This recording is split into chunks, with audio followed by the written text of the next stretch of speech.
The cold was a constant companion. It lived in the stone floors of the northern citadel, a damp, penetrating chill that seeped through the worn leather of her shoes and settled deep in her bones.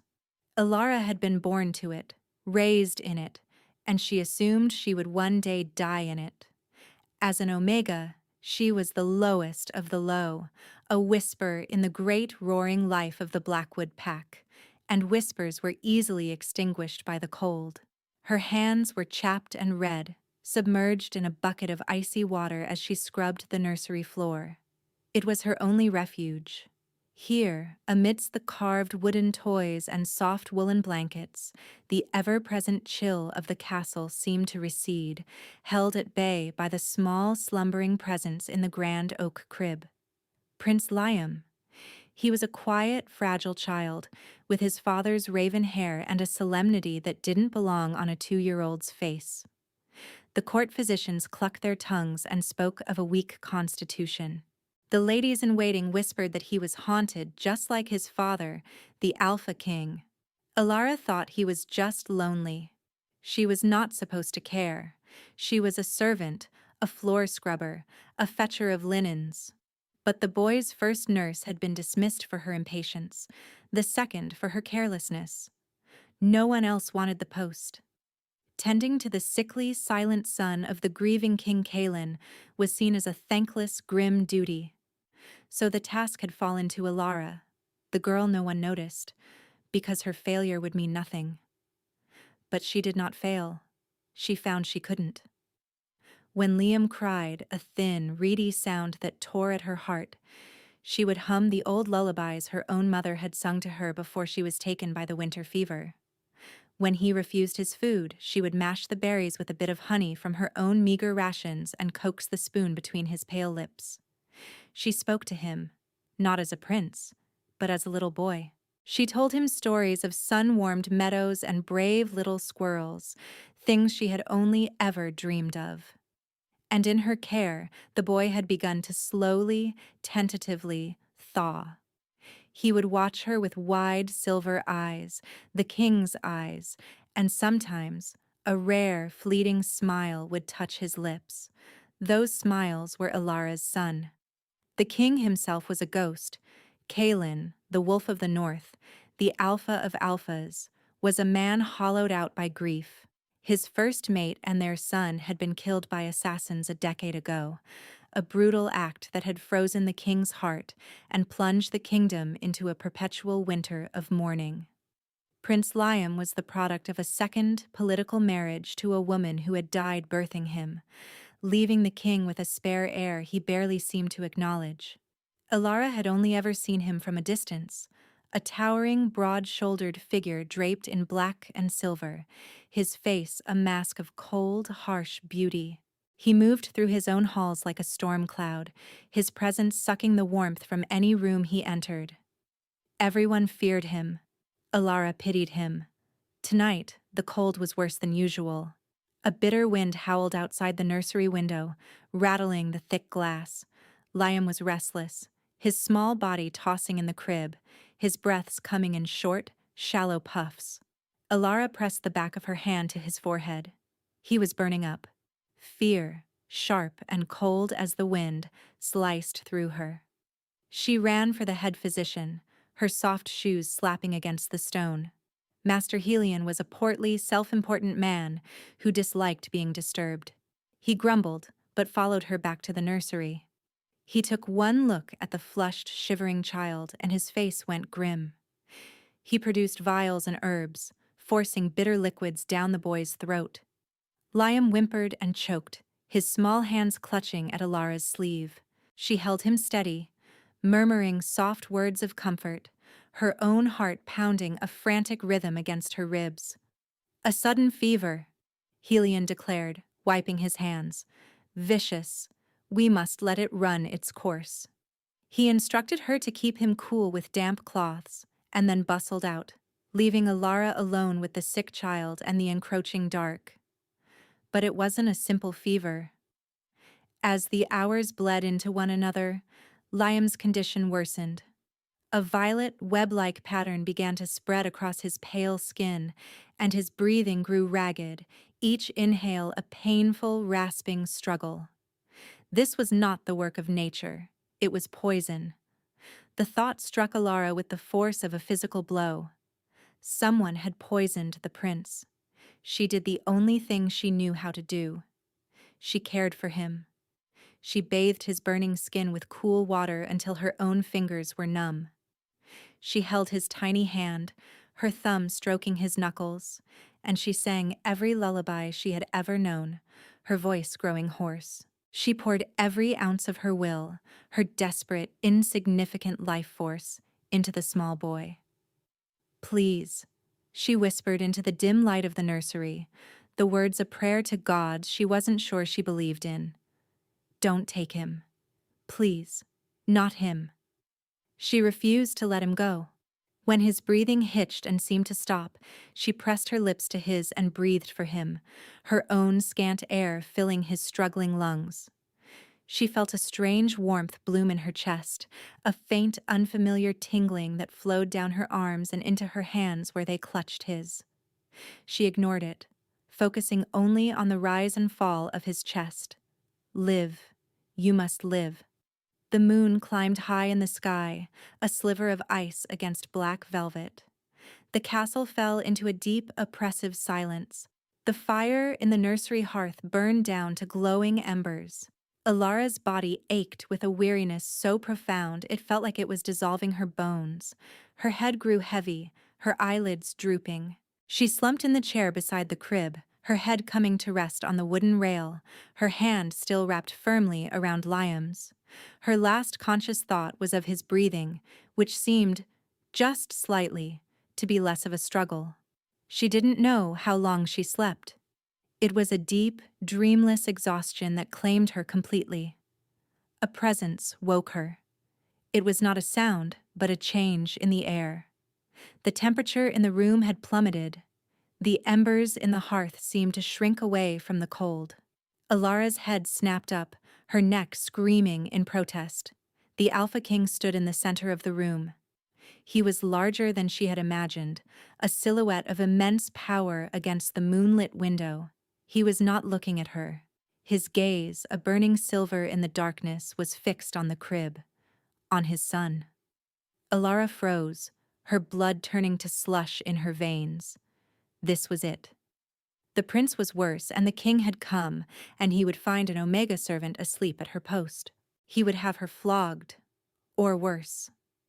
Her heart hammered against her ribs, a frantic bird trapped in a cage of bone. She tried to pull her hand away from Liam's, to scramble to her feet and bow, but her fingers were tangled with his. The king took a step forward, his movements silent and predatory. He was a wolf, she thought, a great black wolf made of shadow and ice. He reached the crib. He looked down, and the harsh lines of his face seemed to deepen, carved by a grief so profound it was terrifying to witness.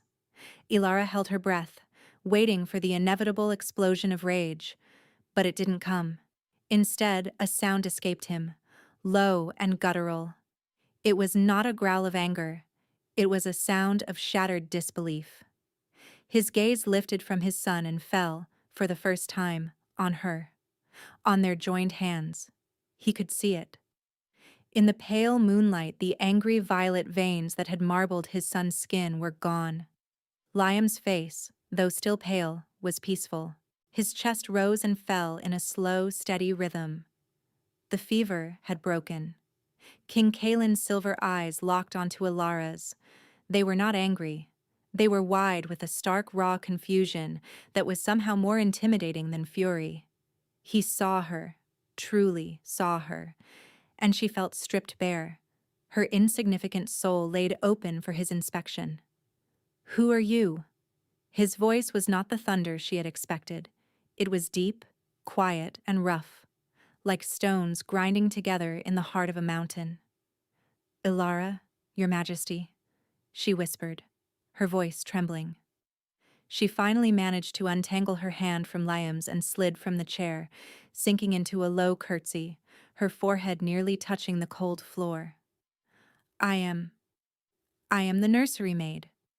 Silence stretched, thick and heavy. She could feel his gaze on her bowed head, dissecting her, questioning.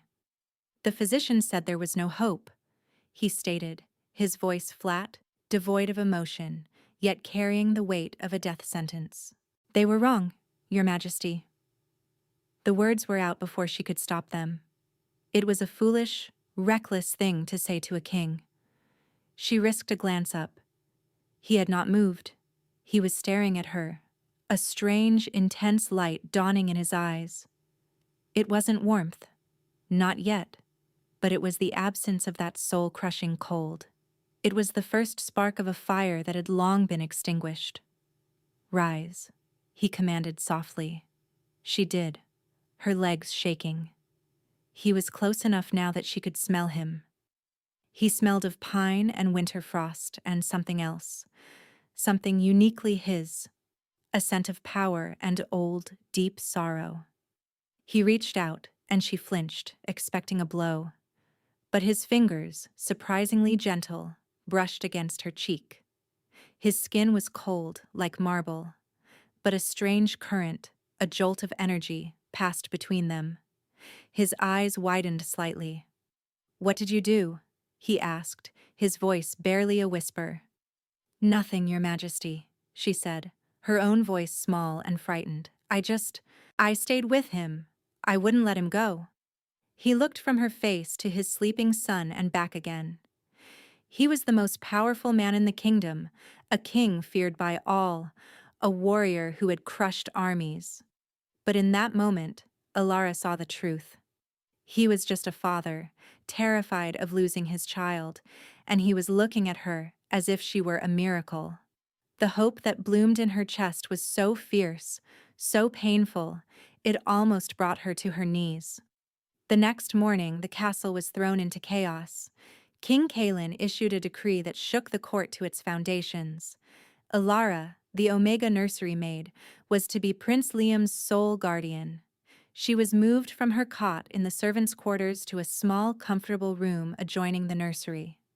She was given new clothes, better food, and the authority to deny anyone, including the royal physicians, access to the prince. The whispers started immediately. They followed her down the halls, venomous and sharp. Who was this girl? What magic had she used? They said she was a witch, a charlatan who had somehow tricked the grieving king. The other servants shunned her, their envy a palpable thing. The nobles, led by the king's chief advisor, Lord Valerius, looked at her with open contempt. Lord Valerius was a tall, severe man with eyes like chips of obsidian. He made his displeasure clear. "The king is not himself," he told her, his voice a silken threat. "His grief makes him impressionable. Do not mistake a moment of desperation for a permanent change in your station, girl." Ilara was terrified, but her fear for herself was eclipsed by her devotion to Liam. The boy was still weak, but he was alive, and he clung to her. He only slept soundly when she was near, his small hand clutching a piece of her sleeve. For him, she would endure the sneers and the hatred. The king established a new routine, a new arrangement. He came to the nursery every night. He would stand by the door at first, a dark, silent sentinel. He said it was to check on his son, but his eyes were always on her. "He ate today," she would report, her voice quiet. "A whole bowl of broth." The king would nod, his jaw tight. Good. He maintained his distance, his coldness a shield. This was a transaction. She was a tool to keep his son alive. He made that clear in 1,000 unspoken ways. He would not love, he would not feel. His heart was a frozen tomb, and he had no intention of letting anyone near it. But the shield had cracks. Slowly, night by night, he moved from the doorway into the room. He would stand by the fire, watching as she rocked Liam to sleep. He started asking questions, his voice still rough, but losing its harshest edge. "Where did you learn that song?" he asked one night, as she finished a lullaby. "My mother, Your Majesty." She is gone? Yes. The fever. 10 winters passed. He was silent for a long time after that. She saw a flicker of shared loss in his eyes before the mask of ice slammed back into place. One evening, he found her trying to mend Liam's favorite toy, a carved wooden wolf whose leg had snapped off. Her fingers were clumsy with the needle and thread she was using to bind it. She was failing. He said nothing, but the next day, the finest toy maker in the capital arrived at the nursery. He presented Alara with a box of perfectly crafted animals, including a new wolf, identical to the old one but for its sturdiness. Liam was delighted. Alara's heart did a strange, painful flip. Another night she fell asleep in the rocking chair, a book of fairy tales slipping from her lap. She woke with a start hours later, a thick, fur-lined cloak draped over her shoulders. It smelled of pine and frost. It smelled of him. She clutched it to her chest, the warmth a shocking, forbidden comfort. She began to see past the fearsome Alpha King. She saw the man who lingered by his son's crib, his large hand hovering over the boy's head, afraid to touch, as if he might break him. She saw the profound loneliness in his eyes, the weariness of a man carrying the weight of a kingdom and a shattered heart. And he, in turn, began to see her. He saw not an Omega servant, but a woman of quiet, unyielding strength. He saw the genuine love she had for his son, a love that asked for nothing in return. He watched her gentle patience, her fierce protectiveness. The tension between them grew, a taut, invisible string pulling them closer. The unspoken boundary he had drawn was eroding, grain by grain, with every shared silence, every fleeting glance. The air in the nursery crackled with things unsaid. She found herself listening for his footsteps in the hall each night, her heart quickening at the sound. She would watch the way the firelight caught the silver threads in his dark hair, the way his strong hands clenched and unclenched at his sides as if fighting some internal battle. She was falling for a ghost, a king made of ice and memory, and she knew, with a certainty that chilled her to the bone, that it would destroy her. Lord Valerius watched the nightly vigils with growing alarm. The Omega Girl was not just a healer, she was becoming a fixture, a presence at the king's side. He saw the way Kaelin's eyes followed her, the slight softening of his posture when she was in the room. This was not part of the plan. The plan had been simple. Valerius, a distant cousin to the throne, had long coveted the power Kaelin wielded with such indifference. He had engineered the first assassination, the one that killed the queen and the first prince, hoping the grief would break Kaelin. It had wounded him, but not broken him. The birth of a second son, Liam, had been an unwelcome complication. So Valerius had resorted to more subtle means, a slow, untraceable poison distilled from the petals of the wraith bloom flower, which grew only in the highest, most treacherous mountain passes. It would mimic a wasting sickness, and the boy's death would be seen as a tragedy, further weakening the king's spirit, making him more reliant on his counsel, on Valerius. But the Omega Girl had ruined it. Somehow, with her presence, her touch, she had counteracted the poison's effects. She was an anomaly, a danger. She had to be removed. His plan was as cruel as it was effective.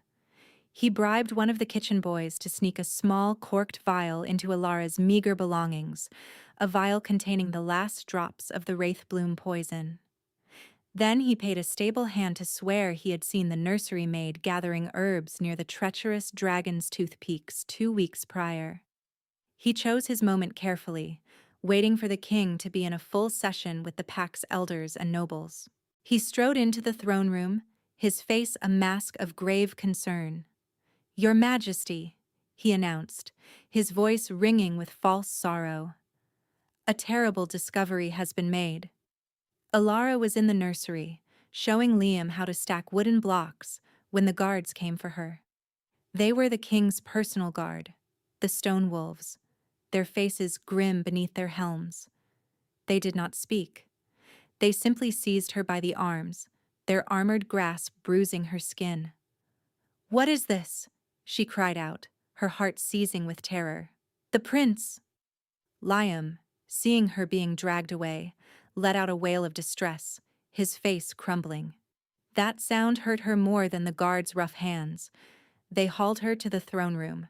The great hall was packed with the lords and ladies of the court, their faces a sea of accusation and cold satisfaction.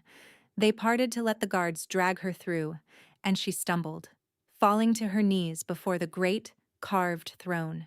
Lord Valerius stood beside it, holding up a small dark vial, and on the throne, looking down at her, sat King Kalen. His face was unreadable, a sculpture of ice. But his eyes were filled with a maelstrom of doubt, and a pain so raw it stole her breath. "The poison that nearly killed my son?" Valerius declared, his voice echoing in the cavernous hall. "Found in this Omega's room." A stable hand was brought forward, his eyes darting nervously. He mumbled his lies about seeing her near the mountains, his words coached and hollow. A collective gasp went through the crowd. It all made a twisted kind of sense to them. The low-born Omega, worming her way into the king's trust, only to strike at the heart of the kingdom, the witch. "Do you deny it?" Kalen's voice cut through the murmurs. It was the voice of the Alpha King again, cold and sharp as a shard of glass. Ilara looked up at him, her vision blurring with tears. She saw the man she had started to know, the grieving father, disappearing behind the mask of the ruthless monarch. He was choosing his kingdom, his counsel, over the sliver of trust that had grown between them. "I deny it," she said, her voice shaking but clear. "I would die for Prince Liam. You know I would." She directed the last words only to him, a desperate final appeal. His jaw clenched. For a heartbeat she saw the conflict warring in his eyes, but Lord Valerius stepped forward, placing a hand on the king's shoulder. "The evidence is clear, my king," he said softly, his voice full of poison and reason. "The pact demands justice. We cannot show weakness." Kalen's eyes went cold. The last flicker of warmth she had seen in them died, extinguished. He looked away from her, at the expectant faces of his court. "Take her to the dungeons," he commanded, his voice flat and dead. "She will await judgment." The hope that had bloomed in the nursery, the fragile, precious thing she had nurtured, shattered into a million icy pieces. The guards hauled her to her feet and dragged her away. She did not fight. She did not scream. The cold had finally claimed her, from the inside out. As they pulled her from the hall, she heard Liam's frantic, heartbroken cries echoing from the nursery down the hall. The dungeons were everything she had ever feared. They were carved from the mountain's root, a place of absolute darkness and freezing, damp air that smelled of despair and old stone. Her cell was small, the floor slick with moisture, the only furnishing a pile of rank straw in one corner. The iron door slammed shut, the sound echoing the closing of a tomb. She was alone, truly alone, for the first time since she had been given charge of Liam. The brief, impossible dream was over. She was back where she belonged, in the cold and the dark, a worthless Omega awaiting a traitor's death. She curled into a ball on the straw, wrapping her thin arms around herself, but she couldn't stop shivering. The chill was not just from the stone, it was the icy grip of betrayal. He had not believed her. After all those nights, all those shared silences, he had looked at her and seen a liar, an assassin. Days blurred into a nightmare of waiting. Once a day, a guard would shove a crust of stale bread and a tin of water through a slot in the door. She barely touched them. What was the point? Her life was already over. Worse than her own fear was her worry for Liam. Who was caring for him? Who was singing him to sleep? Who was holding his hand when he was scared? The thought of him crying for her was a physical pain, a blade twisting in her gut. Then, on the third day, a new sound broke the dungeon's silence. It was not the clang of a guard's boots, but a frantic, hurried rhythm. The sound of running. The heavy bar on her cell door was thrown back, and the door creaked open. King Kalen stood there, framed by the torchlight from the hall. He was no longer the cold, impassive king from the throne room. He was wild, his hair disheveled, his eyes wide with a desperate terror that mirrored her own. "He's dying," he rasped, the words torn from him. "Liam, he's relapsed. The poison, it's back. The physicians can do nothing." Alara stared at him. Without her, without that strange, unconscious warmth she provided, the poison had reasserted its hold on the prince. "Please," the king begged. The word was shattered, raw. A king was on his knees, emotionally, if not physically, before an Omega prisoner. "Help him. Whatever you did before, do it again. I will give you anything. Your freedom, riches, anything." The last of Alara's fear burned away, replaced by a cold, quiet rage, not at him, but at the world, at fate, at the poison that was stealing her boy. "I don't want your riches," she said, her voice steady despite the trembling of her body as she got to her feet. "I want him to live." He reached for her, and this time she did not flinch.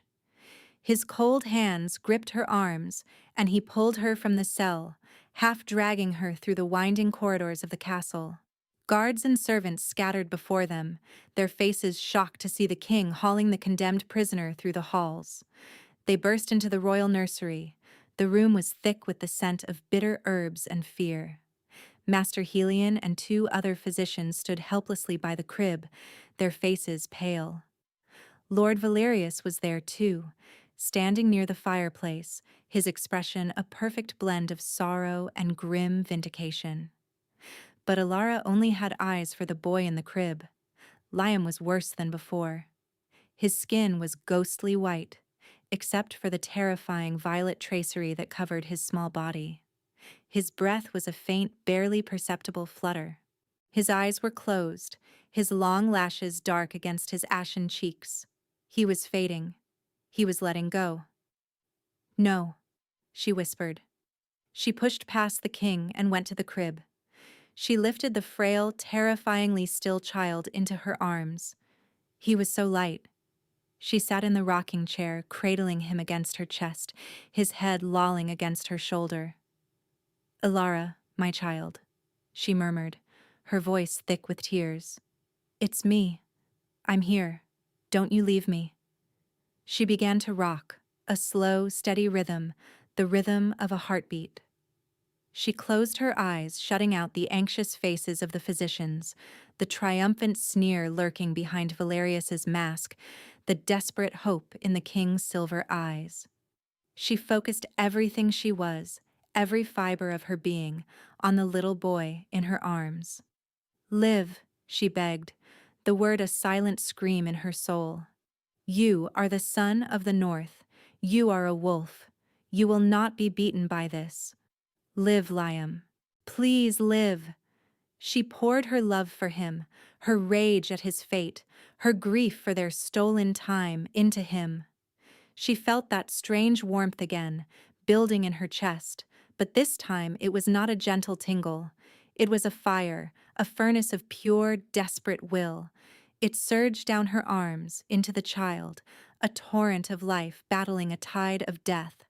"It's no use," Master Helion murmured sadly. "His heart is failing." "She is finishing what she started," Lord Valerius said, his voice dripping with venom. He took a step forward. "Majesty, stop this madness. She is killing him before our very eyes." He saw his victory slipping away.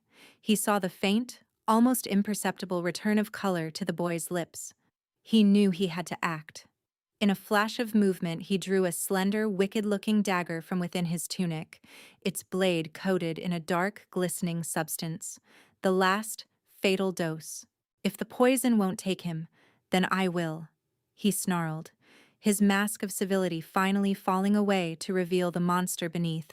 He lunged, not at Alara, but at the child in her arms. Time seemed to slow.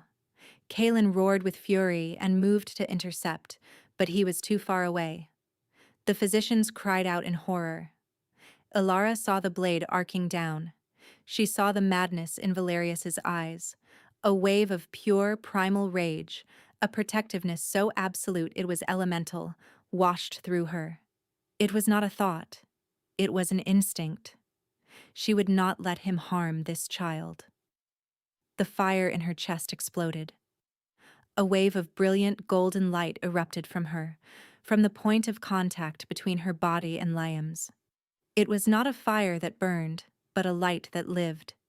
It slammed into Lord Valerius with the force of a battering ram, throwing him backward across the room to crash into the far wall, where he slumped to the ground, unconscious. The poison dagger clattered to the floor, its dark coating sizzling and dissolving into harmless smoke where the light touched it. The light did not stop there. It pulsed, filling the entire room, chasing away the shadows and the chill. It was warmth and life and summer sun made manifest. It poured into the small boy in her arms, a holy, cleansing flood. The violet veins on his skin vanished as if they had been wiped away. The ashen gray of his complexion was replaced by the healthy pink of childhood.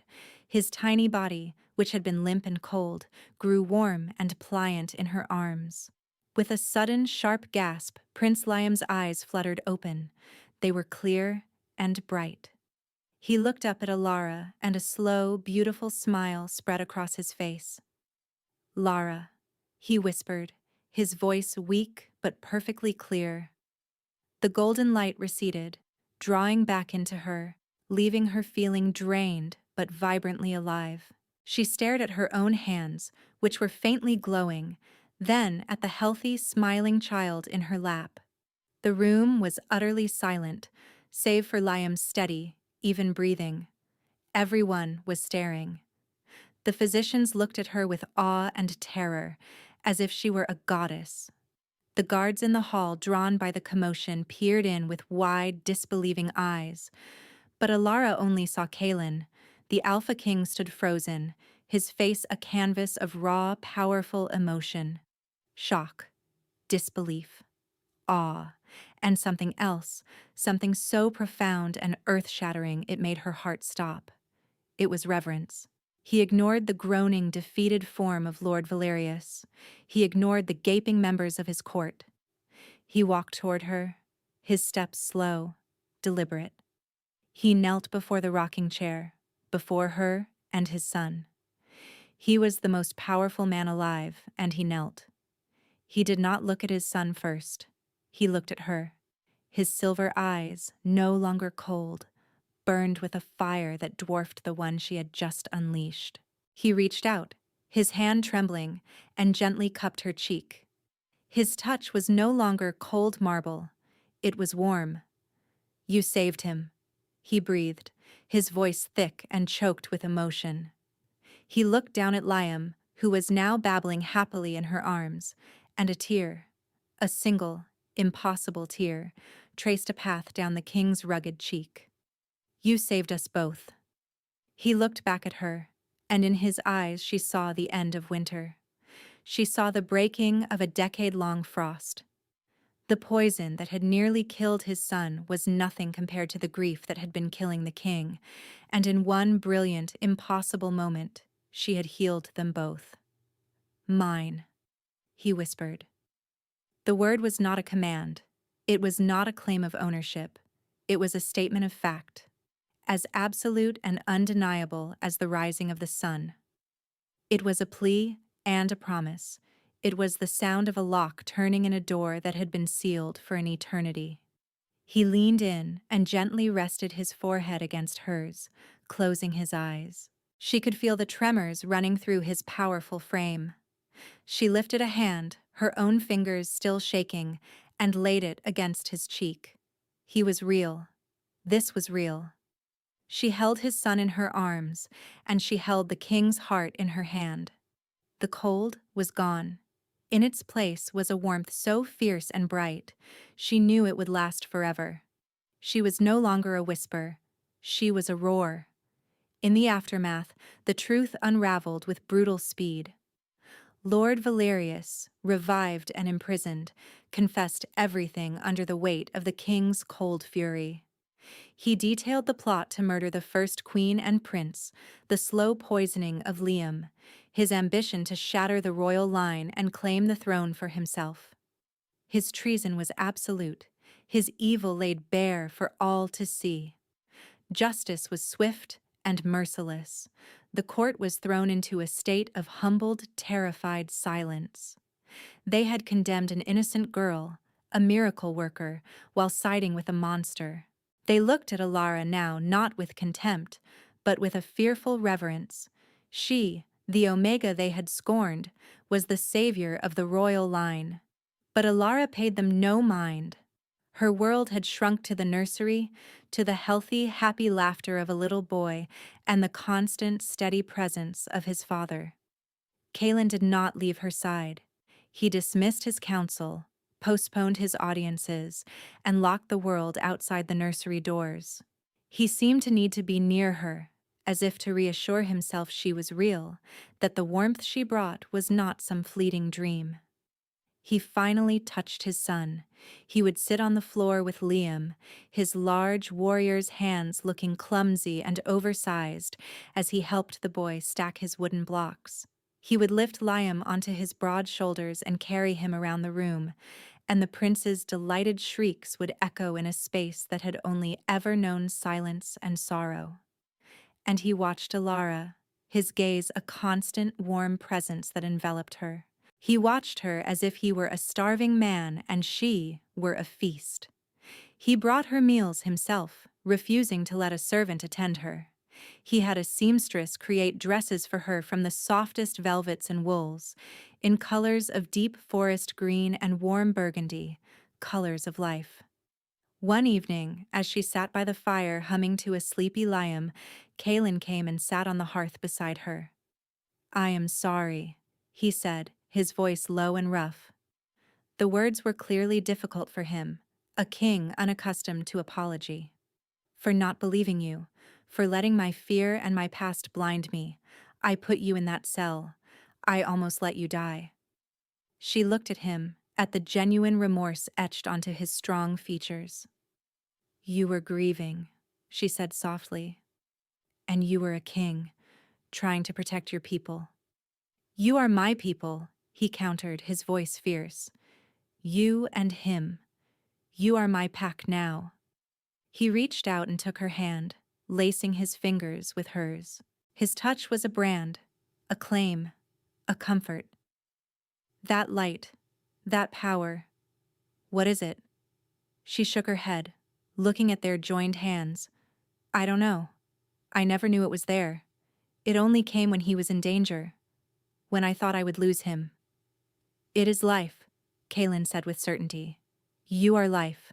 For 10 years this castle, this heart, has been a tomb. I was frozen.